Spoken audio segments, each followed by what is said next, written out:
Hola, me llamo Meleti Vivillon, también me conocen por mi nombre Eric Wilson. Hoy vamos a discutir la enseñanza escatológica cristiana llamada preterismo, del latín praeter, que significa pasado. Si no sabe lo que significa escatología, le ahorraré el trabajo de buscarlo. Significa la teología perteneciente a los últimos días, el estudio de las realidades últimas.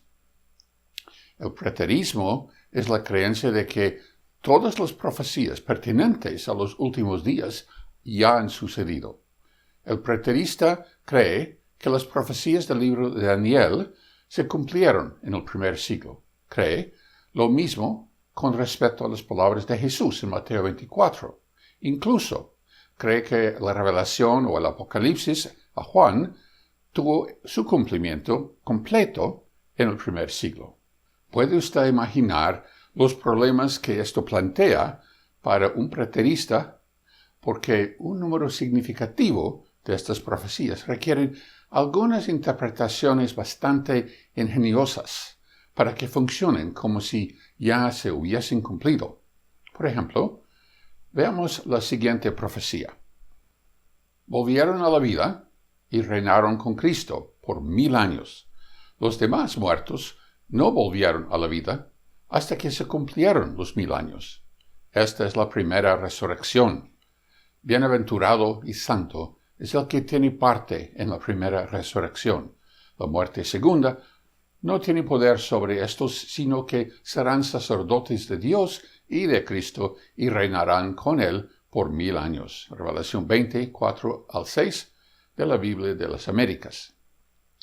El preterismo postula que esta resurrección ocurrió en el primer siglo, requiriendo que el preterista explique cómo miles de cristianos podrían desaparecer de la faz de la tierra sin dejar rastro alguno de semejante fenómeno tan espantoso. No hay ni mención de tal acontecimiento en ninguno de los escritos cristianos posteriores a esto, como los del siglo II y III. Que tal evento pasaría desapercibido para el resto de la comunidad cristiana, ni mencionar la comunidad en general, pasa más allá de toda credibilidad. Luego está el desafío de explicar el abismar por 1000 años del diablo, para que ya no más pueda engañar a las naciones, sin mencionar su liberación al fin de los 1000 años y la guerra resultante entre los santos y las hordas de Gog y Magog. Revelación 27 al 9.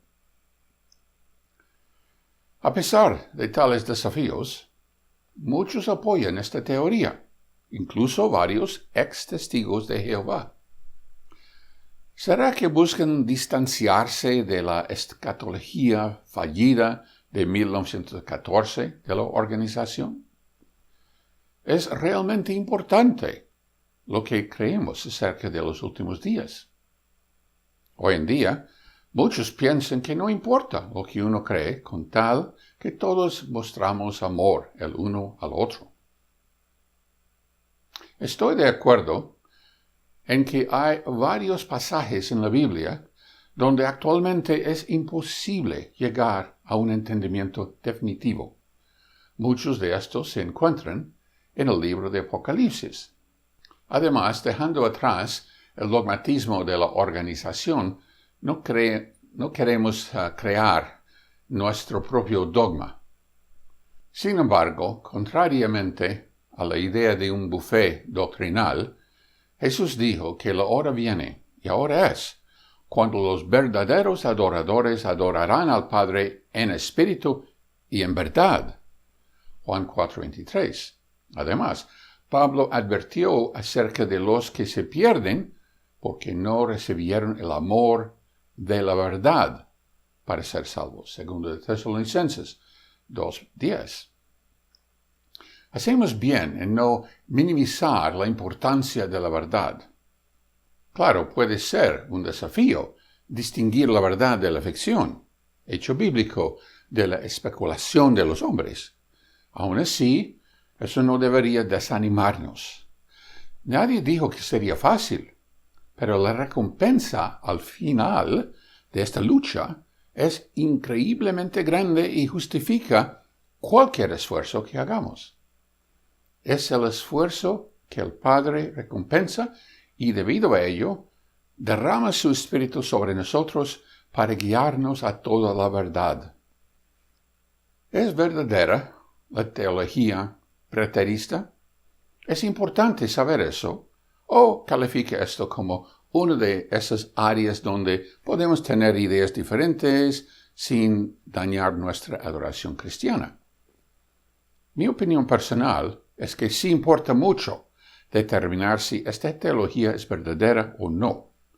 Es realmente una cuestión de nuestra salvación.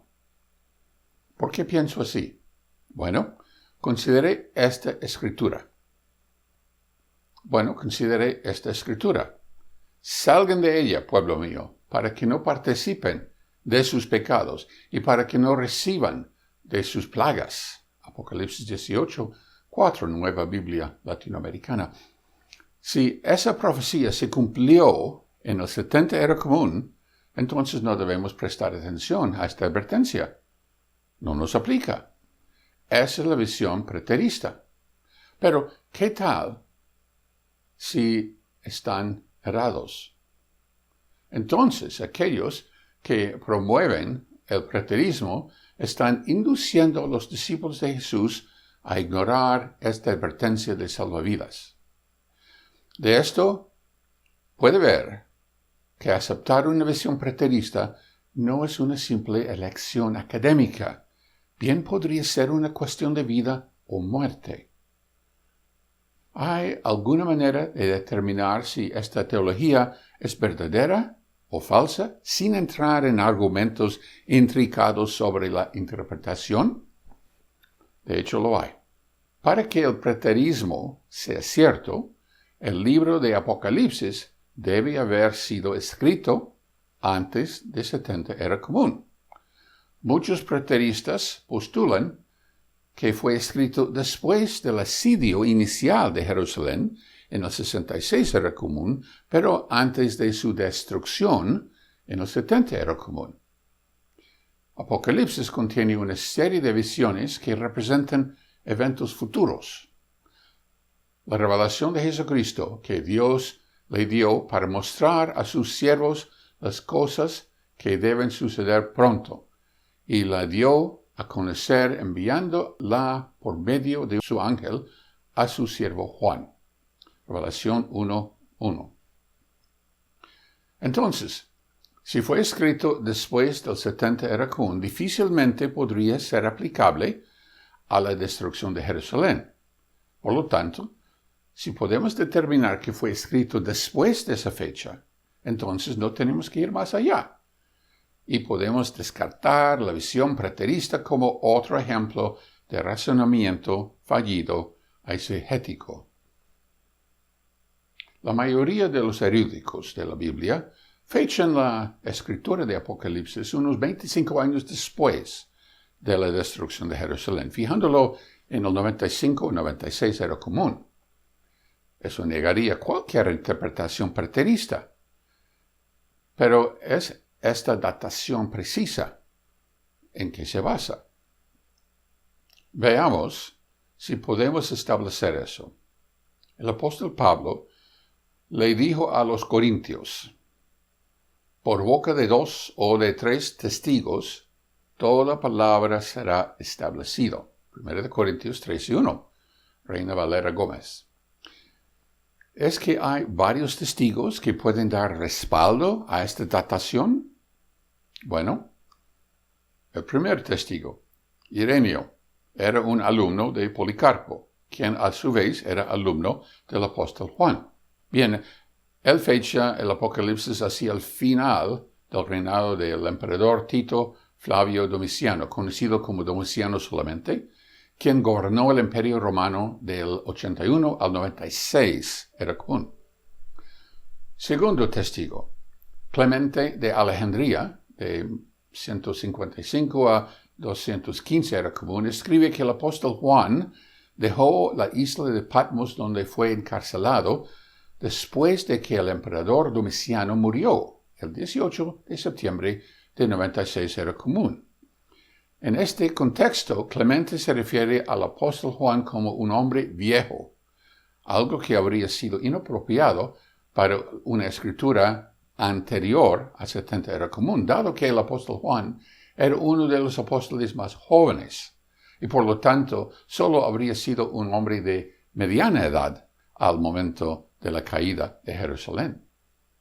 Tercer testigo, Victorino, quien vivió en el siglo III y fue el autor del comentario más antiguo sobre el Apocalipsis, escribe: cuando Juan dijo estas cosas, estaba en la isla de Patmos, condenado a las minas por el César Domiciano.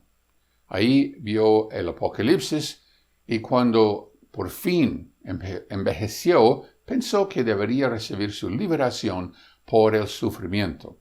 Pero al ser asesinado, Domiciano fue liberado. Comentario sobre Apocalipsis 10:11.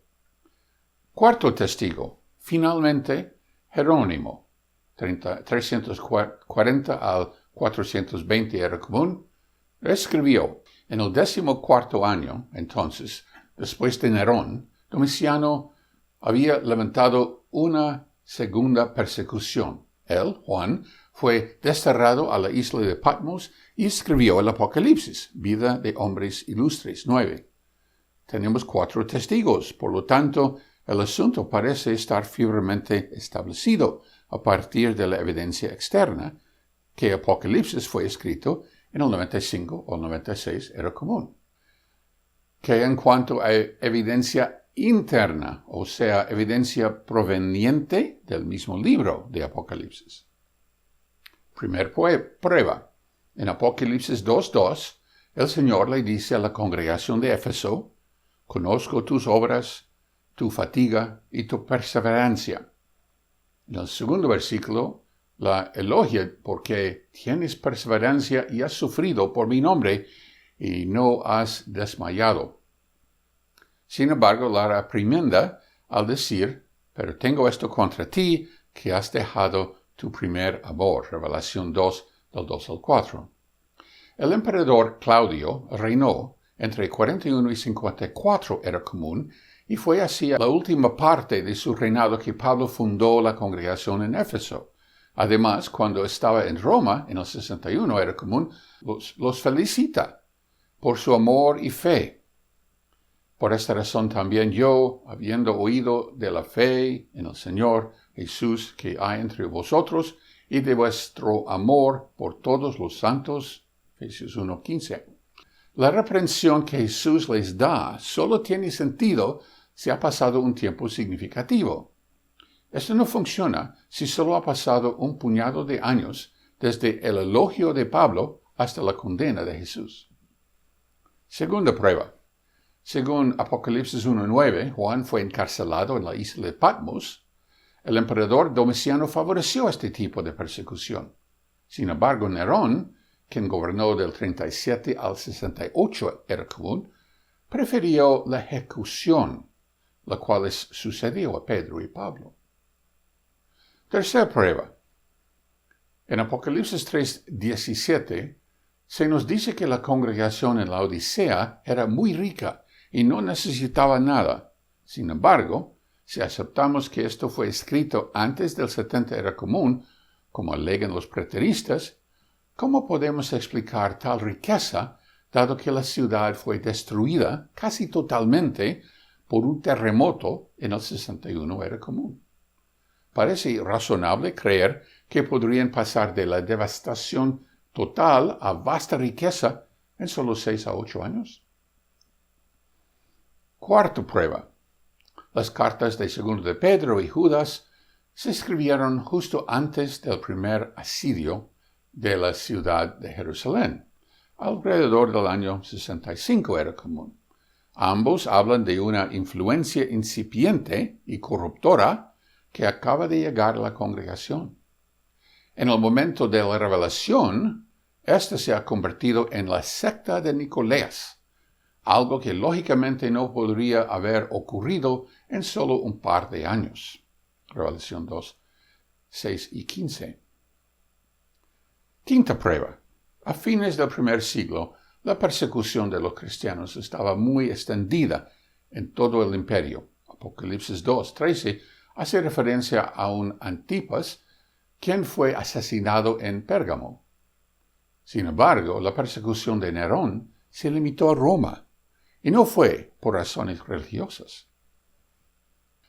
Parece haber evidencia abrumadora, tanto externa como interna, para respaldar la fecha de 95 a 96 era común para la escritura del libro de Apocalipsis. Entonces, ¿qué afirman los preteristas para contrarrestar estas pruebas? Aquellos que abogan por una fecha temprana señalan cosas como la ausencia de cualquier mención de la destrucción de Jerusalén. Sin embargo, para el año 96 era común, el mundo entero sabía de la destrucción de Jerusalén y la comunidad cristiana entendió claramente que todo había pasado de acuerdo con el cumplimiento de la profecía. No había necesidad de hablar más del asunto.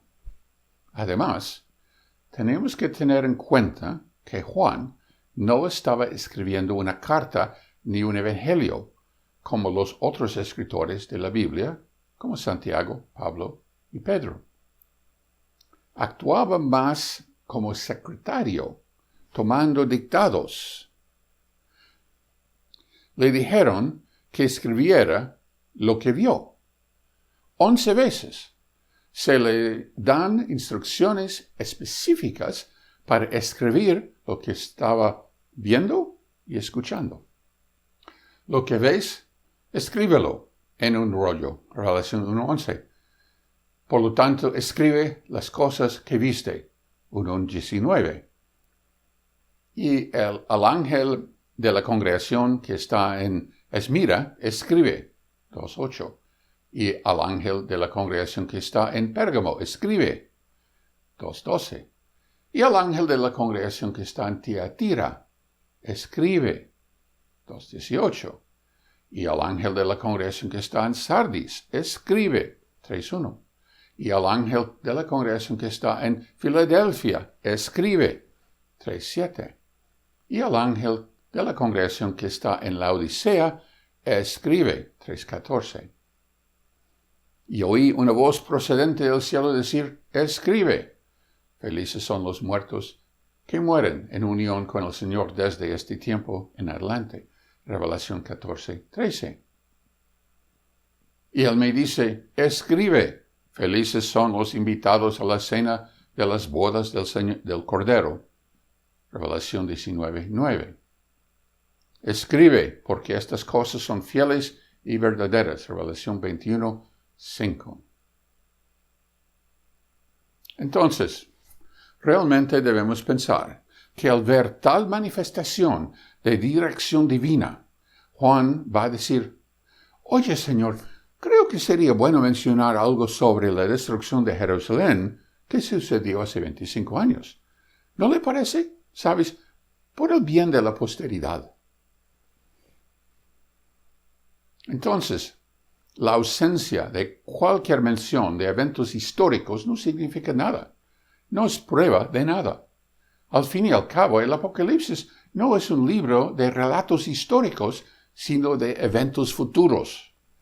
De hecho, si vamos a aceptar un punto de vista preterista, entonces tenemos que aceptar que la presencia de Jesús comenzó en el año 70, era común, con base en Mateo 24, 30 y 31, y que los santos resucitaron o se transfiguraron en un abrir y cerrar de ojos en ese momento. 1 Corintios 15, 51 y 52. Si ese fuera el caso, ¿por qué la necesidad de escapar de la ciudad? ¿Por qué todas las advertencias sobre huir de inmediato para no quedar atrapado y perecer con el resto? ¿Por qué no simplemente raptarlos en ese mismo momento? ¿Y por qué no habría mención en los escritos cristianos posteriores del segundo siglo del rapto masivo de todos los santos? Seguramente habría alguna mención de la desaparición de toda la congregación de Jerusalén. De hecho, todos los cristianos, judíos y gentiles, habrían desaparecido de la faz de la tierra en el 70 era común, raptados. Esto difícilmente pasaría desapercibido. Hay otro problema con el preterismo que creo que supera todos los demás y que resalta un aspecto peligroso de esta teología particular. Si todo sucedió en el primer siglo, ¿qué queda para el resto de nosotros? Amós nos dice que el Señor soberano Jehová no hará ni una cosa a no ser que haya revelado su asunto confidencial a sus siervos, los profetas. Amós 3:7. El preterismo no tiene en cuenta eso. Con la revelación escrita después de los eventos de la destrucción de Jerusalén, nos quedan simbolismos para darnos garantías de lo que traerá el futuro. Algunos de estos los podemos entender ahora, mientras que otros se harán evidentes cuando sea necesario. Así es como funciona la profecía. Por ejemplo, los judíos sabían que el Mesías vendría y tenían detalles relacionados con su llegada, detalles que explicaban el momento, la ubicación y los eventos claves. Sin embargo, había mucho que quedaba sin declarar, pero que se hizo evidente cuando finalmente llegó el Mesías. Esto es lo que tenemos con el libro de Apocalipsis y es la razón que nos interesa tanto hoy día. Pero con el preterismo todo esto desaparece. Mi creencia personal es que el preterismo es una enseñanza peligrosa y debemos rechazarla. Al decir eso no sugiero que gran parte de Mateo 24 no se cumpla en el primer siglo. Lo que digo es que el hecho de que algo se cumple en el primer siglo, o en nuestros días, o en nuestro futuro, debe determinarse en función del contexto y no ajustarse a un marco de tiempo preconcebido basado en la especulación interpretativa. Al librarnos de ideas preteristas, podremos echar un vistazo a la llamada Gran Tribulación de Mateo 24 y Apocalipsis 7. ¿Son la misma cosa o son diferentes? ¿Y cuándo ocurren? Todo esto lo investigaremos en nuestro próximo video. Gracias por estar con nosotros. Si desea ayudarnos a continuar este trabajo, hay un enlace en la descripción de este video que lo llevará a nuestra página para donaciones. Muchas gracias.